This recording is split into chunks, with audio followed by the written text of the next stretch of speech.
आज हम बात करेंगे यस्टरडे आई थिंक टीसीएस में बैंड रिलीज़ हुआ है, तो उससे रिलेटेड हम आगे डिस्कशन कर रहे होंगे।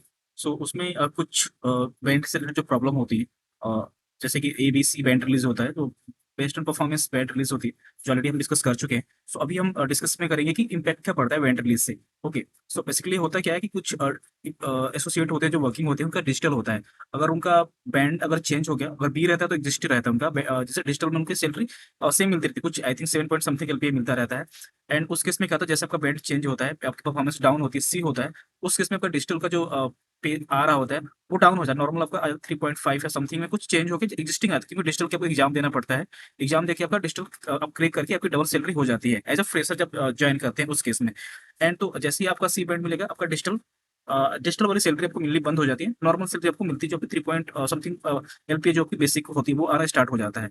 एंड सेकंड जो है डी बैंड होता है। डी बैंड उस केसेस में होता है कि मान लीजिए आप प्रोजेक्ट से रिसेंटली रिलीज हुए हैं, जैन या फेब या मार्च तक रिलीज आपने ले लिया है।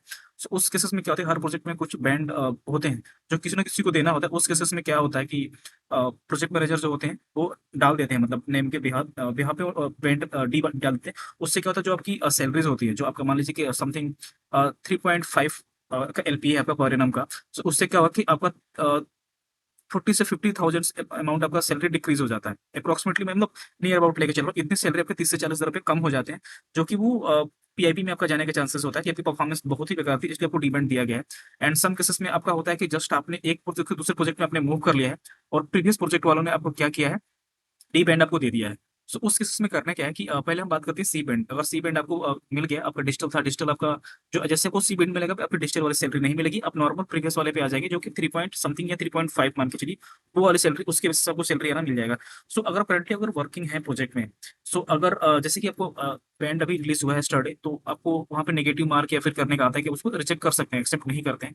ठीक है, एक मैं सीधे बता रहा हूँ कि अगर जैसे ही अपने बैंड रिलीज हो गया एक बार, अगर उसको आप एक्सेप्ट नहीं करते हैं या फिर आप उसको रिजेक्ट कर देते हैं, सो सेम वो प्रोसेस रिपीट होगी। देन वो फिर से आपके जो प्रोजेक्ट मैनेजर या टीएल होंगे, उनके पास में जाएगा, प्रोजेक्ट रिव्यूअर जो होगा, एंड ओके देन फिर वो उसमें एचआर को भी इंक्लूड किया जाएगा, आपका एचआर के साथ डिस्कशन होगा।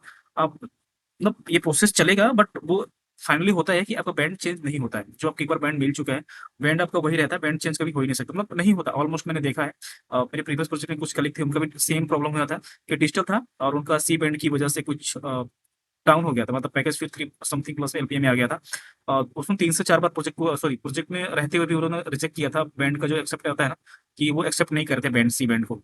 बट वो बार-बार मीटिंग शेड्यूल 2 से 3 बार मीटिंग शेड्यूल हुई थी एचआर के साथ में, and team lead and project manager. But कुछ ना कुछ आपकी प्रोजेक्ट में कमियाँ देखा कि आपने काम सही डिलीवर नहीं किया था, आप काम सही से नहीं कर रहे थे, आपकी ये चीज़ें नेगेटिव थी। तो कहीं न कहीं से इंक्लूड मतलब आपका नेगेटिव दिखाया जाएगा कि आपने ये काम सही से नहीं किया है। इसमें 2 रास्ते हैं, या तो फिर आप उस चीज़ को एक्सेप्ट कर लो, एंड अगर डिजिटल आपका है, देन नेक्स्ट ईयर का आने का वेट करो, अगर आपको रुकना है तो। उस केसेस में क्या था, सेम एक मतलब मेरे टीममेट और भी थी, उनका भी हुआ था, एंड इस बार उनका बी बैंड आया। तो जैसे ही आपका नेक्स्ट बार आप रहेंगे, आपका बी आता है, अच्छा परफॉर्मेंस देते हैं, तो उस केसेस में आपका बैंड फिर जैसे बी चेंज होता है, आपके डिजिटल अगेन आपको मिल जाती है, डिजिटल वाली सैलरी आनी चालू हो जाती है।